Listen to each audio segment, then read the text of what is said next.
السلام عليكم ومرحبا بتلاميذ السنة الثانية بكالوريا آداب وعلوم إنسانية، سواء كانوا متمدرسين أو لا دايرين باك حر. إن شاء الله هذا الفيديو غيكون مهم لكم كاملكم. علاش؟ لأنني غادي نشتغل معكم منهجية ديال التكسير البنية ديال النص نظري، يعني أي نص نظري تعطاك في الفرد ولا في الامتحان الوطني ديال التكسير البنية غتطبق على هاد المنهجية، وغتجيب واحد النقطة كتراوح ما بين 17 حتى ل 20 إن شاء الله. وأنا ما كنهضرش غير هكاك، نقدر نوريكم النقط ديال التمت كيف ما كتشوفوا أمامكم. النقط ديال التم يخدموا بهذه المنهجيات اللي حطيت لهم السنه الماضيه، يعني في 2024 الامتحان ديال 2024 في الوطني، وشوفوا النقاط اللي تحصلوا عليهم.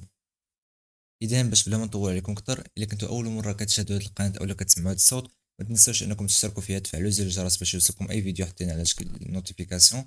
ما تنساوش تبارطاجوا الفيديو مع الاصدقاء ديالكم اللي عنده اي تساؤل، كيف ما كينزل لي كومونتير يسول.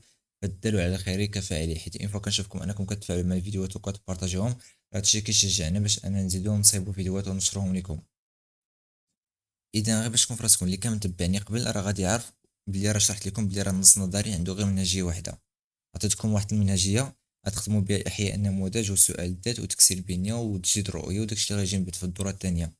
يعني منهجيه واحده غتخدم بها جميع النصوص النظريه من غير المقدمه اللي كتبدل، اما العرض والخاتمه راه بحال بحال، يعني باش بلا ما تبقى تعدو في الحفاظه. اذا دابا نشرح لكم بعدا الامتحان الوطني بحاش كيتحط النص نظري. يعني كيتحط على هذا الشكل كيف ما كتشوفوا، هذا واحد النص نظري ديال سنه 2014 ديال كيف ما كتشوفوا شعبة الاداب والعلوم الانسانيه، مسلك والعلوم الانسانيه اللي عندهم المعامل 3 في العربيه. كيتحط على هذا الشكل الامتحان، كيكون نص نظري هو عباره عن نص في فقرات، هذا هو اللي كيتسمى نص نظري، يعني نص في باراغراف في فقرات كيتسمى نص نظري. والاسئله اللي كيجيو معاه هما هادو خمسه الاسئله ديما كيتحطوا كيف ما هما من 2010 حتى 2024، نفس الاسئله كيتحطوا يعني في الفرد ولا في الوطني، من غير سؤال واحد اللي كيبقى يتبدل ديما. والجواب ديال داك السؤال الواحد اللي كيتبدل اللي قلت لكم كيكون في النص، يعني كيف ما كتشوفوا هذا هو السؤال اللي كيتبدل. ابراز مظاهر التطور في حركه الشارع الحر كما وردت في النص، يعني قال لك عطيه مظاهر ديال التطور كما وردت من النص، يعني الجواب ديالو كاين في النص، قال لك خرجوا لي كيف ما في النص وحطوا لي، يعني ما تبدلوا ما والو. اما الاسئله الاخرى كيف ما هما، يعني ديما كتحطوا السؤال الاول وضع النص في اطاره الادبي، يعني يدير ليه مقدمه مع وضع فرضيه ليه. السؤال الثاني اللي هو البدايه ديال العرض، عطيني القضيه التي يطرحها النص وجر العناصر، يعني قال لك لخصي النص، يعني بهذه الدارجه لخصي النص، قريتي فيه 20 سطر، ردوا لي في ستة الصوره بحال علاش كيدار النص. هذا السؤال هو اللي كيتغيروا الجواب ديالو في النص. السؤال الثالث ديال العرض اللي هو بيان الطريقه المعتمده في بناء النص وتحديد الاساليب الموظفه في عرض القضيه التي يطرحها. والسؤال الاخر ديال التركيب، كيف ما كتشوفوا مناقشه موقف الكاتب، يعني كيكون التركيب المهم ان شاء الله. راه هادشي كلشي غنخدمو معكم ان شاء الله. اذا نبداو على بركه الله. هذه هي المقدمه ديالنا. تخيلوا دابا كيف ما كتشوفوا هذا الاطار اللي كنوريكم دابا، هذا الاطار اعتبروه هو الورقه ديال الفرد ديالكم ولا الورقه ديال التحرير ديال الامتحان. ما تكتبوش الكلمات ديال هذه المقدمه العرض الخاتمه، ما تكتبوهمش، انا درت لكم هنا باش تعرفوا نتوما. اما راه كتخليو ثلاثه المربعات خاويين، ديك الساعه المصحح كيعرف انا داك بلي هذيك هي المقدمه. يعني ما تكتبوش الكلمه ديال المقدمه، لان المصحح غادي يعرفك غير حافظ وما فاهمش. الكلمه ديال المقدمه العرض الخاتمه راه ما كيتكتبوش، كتخليهم خاوي حتى المربعات خاويين في البدايه. المصحح انا داك يعرف بلي المقدمه ديك، وكتبداو جاء خطاب الشيء العربي الحديث. هذه المقدمات حفظوها كيف ما هي تطبقوها في الامتحان ديالكم ولا في الفرد. جاء خطاب الشيء العربي الحديث متزامنا مع نكبة فلسطين سنة 1948، يعني بان لنا هذا الشيء الحديث في 1948، محاولا التعبير عن هموم الأمم. عفوا هنا يكتبوا الأمم يعني بصاد الراء ديروا الميم، الأمم العربية لما تعيشه من ظروف سياسية قاسية. وقد ظهر هذا التيار بفعل عدة عوامل، يعني شنو هما العوامل؟ كالاحتكاك المباشر مع الثقافة العربية والانفتاح على أذهان الفلاسفة والشعراء الغربيين، بالإضافة إلى تكوين الوحدة العضوية في الوحدة بين مصر وسوريا، ناهيك عن استقلال بعض الدول العربية.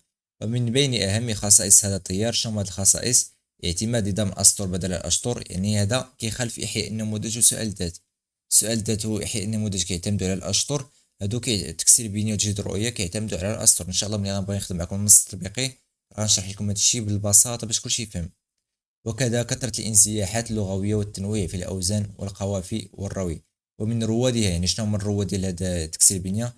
عبد الوهاب البياتي، نازك الملائكة، صالح عبد الصبغ، يعني ثلاث نقاط فاصلة.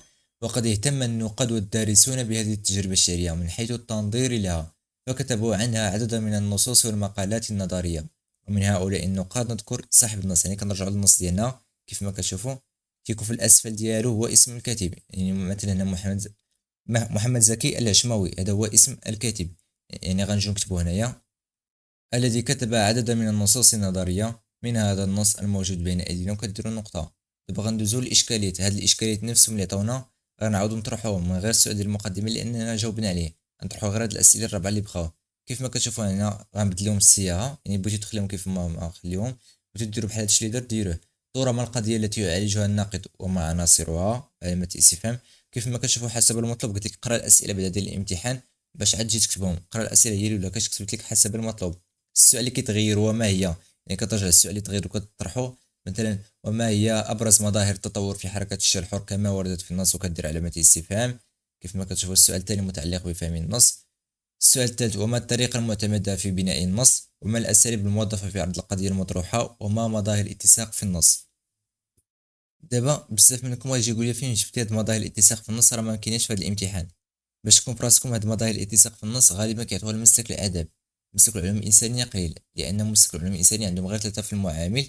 لذلك بعض المرات كيعطوها لهم، بعض المرات لا، يعني ماشي ديما ما كيعطوهاش. كيعطوها بعض المرات، بعض المرات لا.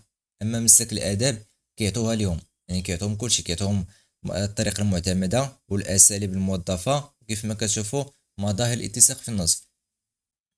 والسؤال الاخير ديال التركيب يعني بلا ما نكتبوها راه باين. دابا سالينا الاشكاليات غندوزو الفرضيه باش نسالو المقدمه ديالنا كامله. يعني باش كنبداو كنخليو واحد المربع خاوي وكنبداو من خلال الملاحظه البصريه وقراءتنا للعنوان. كنمشيو نشوفو داك النص الا كان فيه العنوان راه كنكتبوه، ما كانش كنقزو هاد الكلمه ديال العنوان. مثلا الا رجعنا لهاد النص ديال هاد الامتحان ما فيش العنوان كيف ما كتشوفوا، ما كاينش العنوان. يعني غنجيو نيشان نكتبو بحال هكا من خلال الملاحظه البصريه وغنقزو هاد الجمله حيت ما عندناش العنوان، وكنكملوا وبدايه النص ونهايته. الا كان عندنا العنوان راه كنكتبوه هنايا. نكملوا ومصدر النص وكذا بعض المؤشرات الداله. اش كنقصد بهاد المؤشرات الداله؟ مثلا عندنا نص نظري ديال تكسير البنيه غتلقى فيه الكلمه ديال الشيء الحر، تكسير البنيه، نازك الملائكه، صالح عبد الصبور. كتلقى فيه اسماء ديال الشعراء مثلا ديال تكسير البنيه، وكتلقى فيه الكلمه ديال الشيء الحر، تكسير البنيه، شعر التفعيله. كتلقى هاد الكلمات كيشيروا لك بلي داك النص ديال تكسير البنيه، وكتكتبهم هنايا. كتكتب فيه حدود 4 5 فقط. فاصله. نفترض أن النص سيكون عبارة عن مقالة نقدية تعالج قضية أدبية تتعلق ب. أنا غتقرا النص مزيان واحد جوج خطرات ثلاثة أربعة باش تعرف شنو هو المضمون اللي كيعالج لنا داك النص، باش تحاول تكتبوا لنا في حدود سطر واحد. يعني مثلا واش كيهضر لنا على خصائص مثلا ديال تكسير البنية، أو المقارنة بين الشعر مثلا الكلاسيكي أو الجاهلي، يعني ديال إحياء نموذج سائل الذات مع الشعر ديال الشعر الحديث ديال تكسير البنية، واش كيقارنهم لينا ولا شنو. يعني غتقرا النص مزيان وتشوف شنو هو المضمون ديالو في حدود سطر واحد فقط. احنا دابا نكونوا سالينا المقدمه ديالنا كاملين، غندوزو دابا نجاوبو على ان شاء الله على المطلب ديال العرض. اذا دابا غادي ندوزو العرض ان شاء الله. باش تكون فراسكم يعني اون فوا كنساليو المطلب ديال المقدمه كنقزو واحد جوج سطور، يعني كنخليو بين المقدمه والعرض واحد جوج سطور باش المصحح يعرف بلي سالينا المطلب ديال المقدمه. وغندوزو دابا نجاوبو على المطلب ديال العرض. ولا بغينا نبداو المطلب ديال العرض كنخليو ضروري كيف ما خلينا في المقدمه واحد ثلاثه المربعات كيف ما كتشوفوا على هذا الشكل، باش المصحح يعرف بلي غنبداو العرض دابا. وكنبداو يعالج الناقد قضية أدبية تتعلق بقضية، يعني شنو هو المضمون ديال النص. مثلا واش مقارنة بين مضامين إحياء النموذج سؤال الذات، ولا مظاهر إحياء النموذج، أو العوامل مثلا سؤال الذات. المهم شنو هو المضمون اللي كيهضر لينا عليه كيف ما كان النص، سواء كان ديال إحياء النموذج ولا سؤال الذات ولا المهم إلى غير ذلك. لأن هذا النص نظري باش تكون في راسكم راه عنده منهجية وحدة، نفس المنهجية يعني نفس العرض. ديال إحياء النموذج هو ديال سؤال الذات، هو ديال تكسير البنية، هو ديال تجديد الرؤية، هو ديال القصة إلى غير ذلك. المنهج غتحفظ منهجيه وحده اللي غنعطيك وغتطبق على كلشي من غير المقدمه اللي غتبدل. يعني باش تكون في راسكم يعني هاد المنهجيه غتقتص عليك بزاف د الحوايج. نكمل لكم كديروا فاصله، يعني فاش كنذكروا شنو هو المضمون في حدود سطر واحد يعني علاش كيهضر لنا النص كنكملوا. وعناصر هذه القضيه كما عرضها الناقد هي. هنا دابا غنلخصوا النص، يعني من بعد غنفرقوا على جزئيات بحال دابا الفقره الاولى شنو هي الفكره اللي خديت منها. يعني كنقرا الفقره الاولى كنحاول نلخصها في السطر حتى جوج سطور، كنقرا الفقره الثانيه وكنعاود نلخصها في السطر اولا جوج، كنبقى غادي بحال هكا. يعني كل فقره غنلخصها وفي الاخر كنجمعهم. علاش قلت تلخيص ديال النص؟ يعني في حدود 6 سطور 5 سطور. هذا هو تلخيص النص، هي القضيه اللي كيهضر لنا عليها النص والعناصر ديالها. يعني غنحاول نلخصوها اضافه الى، فضلا عن. تقدروا تستعملوا هذه الكلمات مفتاحيه يعني باش تربط بيناتهم، فضلا عن، علاوه عن. وانت غدير تلخيص ديالك. انت دابا غتكون ساليتي السؤال الاول في العرض. غندوزو دابا نجاوبوا على السؤال الثاني كيف ما كتشوفوا هنا. المطلب الثاني سؤال حول مضمون النص ربما يكون عن الخصائص، لان هذا هو السؤال الوحيد اللي كيتغير. يعني هذا السؤال كيتغير من ورقه لورقه باش تكون في راسك، يعني من ورقه لورقه كيتغير. خصكم تشوفوا الجواب ديالو كيكون في الورقه ديال التحرير، عفوا في الورقه ديال الامتحان اللي كتعطيو ديال النص. كيف ما كتشوفوا ربما يكون عن الخصائص او العوامل او المظاهر او المراحل او الصفات الى غير ذلك. المهم طريقه الاجابه عليه راه كتجاوبوها عادي، يعني بحال دابا قال لك عطيني خصائص كتقولوا خصائص مثلا احياء النموذجيه وكتكتبوا داكشي اللي كاين في النص، يعني ما كتجيبوش حاجه من راسكم. فاش كنساليو كنرجعوا السطر وكنبداو كنخليو واحد المربع وكنبداو. المهم حاولوا تنظموا ورقتكم كيف ما كتشوفوا. ساليتي السؤال الاول دير نقطه ورجع وجاوب على السؤال الثاني بلا ما تكتب المطلب الثاني. هنا كتبت لك غير باش تفهم نتايا. مره دير نقطه وترجع السطر وتكمل، تكتب نيشان خصائص احياء النموذجيه وتجاوب، دير نقطه وترجع السطر تخلي مثلا مربع واحد وتبدا بحال هكا، يعني تكمل غادي على هذا المنهج اللي كتبت لك.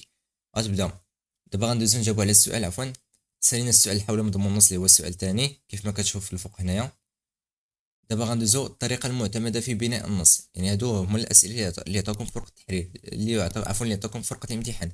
الطريقه المعتمده في بناء النص كنبداو بهذا الشكل. وقد يعتمد الناقد في عرض مواقفه النقديه وتحليل القضيه على بنيه حجاجيه تقوم على واش طريقه استنباطيه ولا استقرائيه. اش كنعنيو بالاستنباطيه واش كنعنيو بالاستقرائيه؟ الاستنباطيه هي الا بدا لنا الكاتب من العام الى الخاص. بحالاش بدا لنا شي حاجه بعام، مثلا بحال دابا باش نفهمكم كتقراو في اللغه التقديم شي حاجه بحال هكا واحد شويه غادي كتخصصوا في الموضوع، يعني كيبدا لكم بشي حاجه عام بحال كيبدا لكم واحد الروايه في الاول الاحداث كيشرح لكم كلشي، في الاخر غادي كيتخصص لكم ها شنو وقع في الاحداث بالضبط، هذا شكون اللي مات هذا شكون اللي حي. فهمتي بحال دابا غيبدا لكم بحال هكا كتبداو بالمقدمه عاد غادي كتدخلوا للعرض عاد كتدخلوا الخاتمه. هذه هي من الطريقه الاستنباطيه، عفوا من العام الى الخاص. اما شنو هي الاستقرائيه؟ الاستقرائيه هي العكس ديال الاستنباطيه، كنبداو من الخاص الى العام. بحال دابا غندخل نيشان نقول لكم هذا راه مات في هذا الفيلم، هذا مات هذا مات هذا مات هذا مات هذا هو اللي هذا هو اللي بقى هذا. يعني عطيتكم نيشان النهايه، عاد غادي عاد كنرجعوا بحال فلاش باك كنرجعوا شنو وقع قبل شنو وقع قبل حتى كنرجعوا للعام، يعني فاش كانوا كلشي عايش وكلشي. هذه هي الطريقه الاستقرائيه. المهم شوف بالنسبه حتى اللي ما غاديش يفهم الطريقه الاستنباطيه ولا الاستقرائيه يكتب غير الطريقه الاستنباطيه. علاش؟ لان معظم النصوص بنسبه تقريبا 70% حتى 80% كيتعطوا على الطريقه الاستنباطيه. المهم حنا ان شاء الله راه ملي غنخدموا مثال يعني امتحان ديال العام فايت غنخدموا مع براتيك ان شاء الله في الفيديوهات المقبله، وغادي تعرفوا بحال تفرقوا بين الاستنباطيه والاستقرائيه. كيف ما قلت لك يعني كنقولوا بحال دابا الا بغينا نقولوا تقوم على الطريقه الاستنباطيه غنجيو نيشان نكتبوا تقوم على الطريقه ونكتبوا لنا الاستنباطيه، يعني هاد الاستنباطيه والاستقراريه ما كنكتبوهاش، كنجيو نجي نيشان نكتبوا لنا الاستنباطيه وكنكملوا. حيث انتقل من هذا العام غنكتبوه لهنايا، يعني هادشي ما غاديش نكتبوه، نكتبوا نيشان حيث انتقل من العام الى الخاص، يعني تبعوا غير هذا اللون الزرق، راه كنحاول نسهل لكم اموريا غير بهاد الالوان. مع اعتماده على تصميم منهجي محكم يقوم على مقدمة أشار فيها إلى، يعني كنلقاو ديك الباراغراف الأولى ديك الفقرة الأولى علاش كيهضر لنا الكاتب فيها على في حدود سطر واحد حتى سطر ونص، يعني علاش كيهضر لنا نكتبو هنايا مثلا هضر لنا على مقدمة على تعريف أو على المفهوم ديال إحياء النموذج غنكتبو ليه هنايا، يعني أشار فيها إلى مفهوم عن إحياء النموذج الذي يتبلور غرفي إلى غير ذلك. فاصلة وعرض أبرز فيه، يعني كنقراو حتى الفقرة ديال العرض وكنقول شنو حلا كنعاود نلخص داكشي واحد العرض علاش كان كيهضر لنا فيه في حدود هي جوج سطور بحال ما نتعمقش فيه بزاف. وخاتمة خلص فيها الى من واحد الخاتمه علاش هضر لنا فيها، واش قار لنا بين احياء النموذج سؤال الذات ولا شنو دار لنا ولا استنتج شي حاجه ولا، يعني في حدود هي سطر ما نفوتوش. نقطه فاصله علاوه عن اعتماده على مبدا التدرج في عرض افكاره واعتماده على نظام الفقرات. اذا سالينا دابا السؤال الثالث اللي هو الطريقه المعتمده في بناء النص، وغادي ندوزو دابا نجاوبو ان شاء الله على الاساليب الموظفه في عرض القضيه. شنو هما هاد الاساليب يوظفون لنا الكاتب؟ وقد استعان الناقد بمجموعه من الاساليب كالتوكيد مثل، هنا راه الا جيتو تشوفوها تلقاو كتبت لكم بزاف الاساليب، حاولوا نتوما 3 4 5 اللي لقيتو في النص كتبوه. يعني اسلوب التوكيد بحال دابا كيقول لك ان لان كان، يعني كيأكد على شي حاجه، مثلا ان احياء نموذج من الشعراء مثلا، المهم كلاسيكيين الى غير ذلك. يعني كتشوف ديك ان ولا كأن ولا لان غتعرف واش اسلوب التوكيد هذاك. ولا الاستنتاج يعني نستخلصه او نستنتجه الى غير ذلك، يعني غتلقاه في النص غتهز الجمله وتحطها كيف ما هي. والاضراب مثل، يعني الا كانت شي اسلوب تاع الاضراب او النفي او الشرح كيشرح لنا شي حاجه او الامر او الاستفهام او النهي. انا هادشي كتبت لكم كامل، نتوما اللي لقيتو في النص حاولوا تكتبوه. فهمتوا؟ وبالنسبه حتى اللي ما غاديش يفهم هاد الاساليب ولا بحال هكا يقدر يدخل الفيديوهات على اليوتيوب باش يحاول يفهم كل اسلوب بحالاش كيلقاه بحالاش كيفهمو، يعني راه طريقه سهله. كنكملوا. ووظيفه انا ما باش نشرح لكم بالضبط التفاصيل باش ما يجيش الفيديو طويل فيه 40 دقيقه 30 دقيقه. ووظيفه هذه الاساليب هنا غندوزو الوظيفه ديال هذه الاساليب اللي كينساو بزاف الناس وما كيديروهاش في المنهجيه ديالهم، وهي ضروري مطلب ضروري الوظيفه ديال اي حاجه. ووظيفه هذه الاساليب هي الاقناع والتاثير، فالناقد يدافع عن مواقفه النقديه ويريد اقناع القارئ بها. دابا غندوزو اخر سؤال، هو مظاهر الاتساق في النص. المهم شوفوا، بالنسبه لمظاهر الاتساق في النص راه قليل فاش كيعطوها غير الادبيين بزاف، اما العلوم الانسانيه راه قليل، لذلك رجعوا للنص. اذا جينا نشوفوا هذا النص كيف ما غتشوفوا هنايا، راه ما عطاوش للعلوم الانسانيه مظاهر الاتساق في النص. كيف ما كتشوف قال لك عطيني الطريقه المعتمده في بناء النص، هذيك هي اللي درت لكم واش استنباطيه ولا استقرائيه، والاساليب هي اللي شرحت لكم. ولا جيتو تشوفوا راه ما كاينش ديك الاتساق في النص. الاتساق في النص راه ما كاينش، ما عطاوش العلوم الانسانيه في هذا الامتحان، بعض المرات كيعطيو وبعض المرات لا، ولكن مسلك الادب راه كيعطوه ليهم. لذلك يعني ركز مزيان، كاش كنقول لك ركز مزيان في الاسئله، باش قد ما نقصت عليك شي حاجه باش بلا ما تكتبها في الاخر ما غتاخذ عليها والو. ما قدرتش نقصوا لك، ولكن ما غادي تاخذ عليها والو. اذا فاش غنسالي السؤال الرابع ندير نقطه ونرجع للسطر ونجاوب على السؤال الخامس. هادشي راه قلت لك ما كتكتبوش نتوما هاد السؤال الخامس ولا كتكتبوا عادي، انا غير كنحاول نبين لكم كل حاجه بحاش كنجاوبوا عليها.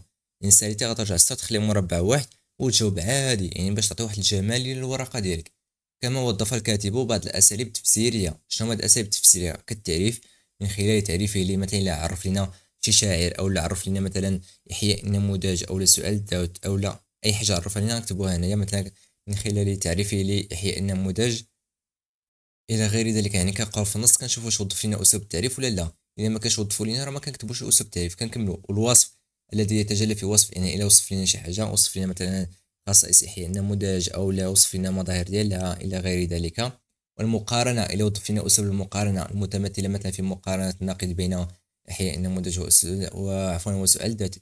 المهم نتمنى انكم تكونوا فهمتوا. اضافه الى السرد ومثاله، يعني الا كان كيسرد لنا شي حاجه كيعاود لنا على شي حاجه. ووظيفة هذه الأساليب تفسير مواقف الناقد وأفكاره للقارئ وتوضيحها.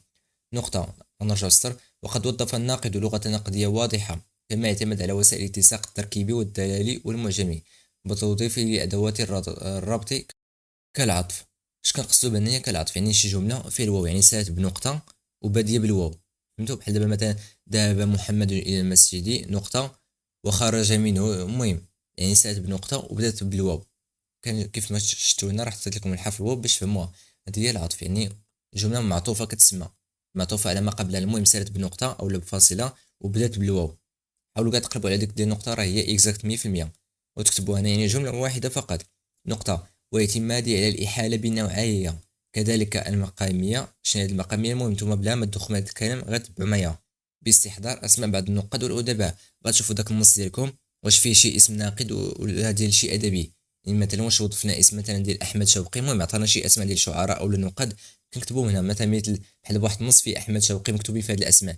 كتب مثلا مثل احمد شوقي، حافظ ابراهيم، علال الفاسي، المهم ناسك الملائكه.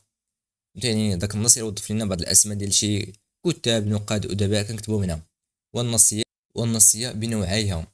شنو هي النوع ديالها؟ القبليه باستعمال الضمائر، باستعمال الضمائر. شنو هما الضمائر؟ بحال دابا انا، انت، انت، هو، هي، هم، يعني شي جمله فيها ضمير او كلمه غننسوا حنا هذوك الكلمات اللي فيهم الضمائر، شي جوج ثلاثه اربعه بركه نكتبوهم هنا. والاسماء الموصوله مثل الذي، التي، اللواتي، اللاتي، الذين كنكتبوهم هنا. يعني مثلا لقيت شي ثلاثه جوج اربعه نكتبوهم هنا، يعني فقط ثلاثه اربعه ما نفوتهمش. والبعديه باستخدام اسماء الاشاره، مثل هذا، هذه، هذان، هؤلاء، اسماء الاشاره. يعني الا كانوا في النص شي جوج ثلاثه كنكتبوهم هنايا. علاوة على اعتماد الكاتب على التكرار، كتكرار لبعض الألفاظ والمفاهيم. يعني إلا كان شي كلمة معود بحال إحياء النموذج، إحياء النموذج معود جوج خطرات فما فوق كنكتب هنا. نكتب إحياء النموذج مثلا الشعر التقليدي، الشعر الكلاسيكي، سؤال ذات، يعني أي كلمة معودة في النص أكثر من جوج خطرات كنكتبها هنايا. واستعماله للروابط اللغوية والمنطقية كالإضافة والتعارض والاستنتاج، الشيء الذي منح النص انسجاما واتساقا على مستوى الجمل والأفكار وكذا الفقرات. احنا دابا غنكونوا سالينا من العرض ديالنا كامل، جاوبت لكم عليه، حاولت نفهمو لكم ونبسطو لكم قدر المستطاع ان شاء الله. نتمنى ان كلشي يكون فهم. دابا غندوزو المطلب ديال الخاتمه. دابا اون فوا كنساليو من المطلب ديال العرض كنقزو واحد جوج سطور باش نبداو الخاتمه باش مصحح يعرف بلي سالينا المطلب ديال العرض، وغنبداو الخاتمه. يعني غنقز واحد جوج سطور بين العرض والخاتمه.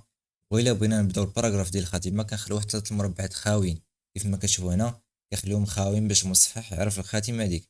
وكنبداو من خلال تحليلنا للنص السابق نستنتج أن الناقد، كنكتبوا الاسم ديالو هنا اللي كيكون قلت لكم في أسفل ديال النص، قد أراد أن يعبر عن ماذا. يعني قرينا النص مزيان، علاش كان كيهضر لنا عليه، واش الخصائص ديالو ولا العوامل ديالو ولا المقارنة ديالو إلى غير ذلك. يعني علاش كان كيهضر لنا عليه في حدود سطر واحد فقط ما نفوتوش. يعني هذا غير كتلخيص النص علاش كان كيهضر. كنرجعوا السطر وكنخلو مربع واحد.